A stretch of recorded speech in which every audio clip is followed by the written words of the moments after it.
si vous voulez, tout ça, c'est un peu des mots. Aujourd'hui, on parle d'économie positive. Nous, on a toujours parlé sur youfil.com d'économie sociale et solidaire. On a toujours parlé de la responsabilité sociale des entreprises également. Donc, voilà, aujourd'hui, il y a un nouveau mot qui émerge qui s'appelle économie positive. Mais voilà, il y a 4 ans, on ne l'appelait pas forcément comme ça. L'économie positive, c'est l'économie qui allie à la fois la rentabilité financière et l'impact social. Aujourd'hui, quand vous prenez des cours d'économie, on vous dit souvent que l'économie, c'est la recherche de profit maximum. En fait, on met de plus en plus en avant une économie qui est positive, c'est-à-dire qu'elle permet à la fois de rapporter de l'argent aux entreprises et en même temps d'avoir un impact positif pour la population. C'est-à-dire consommer mieux, par exemple.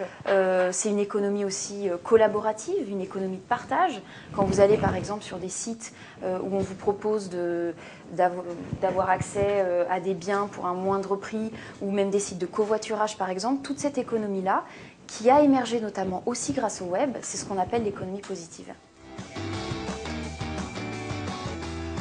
On a constaté le besoin de plus en plus croissant, de la part notamment de jeunes ou des actifs en général, d'une quête de sens dans l'économie.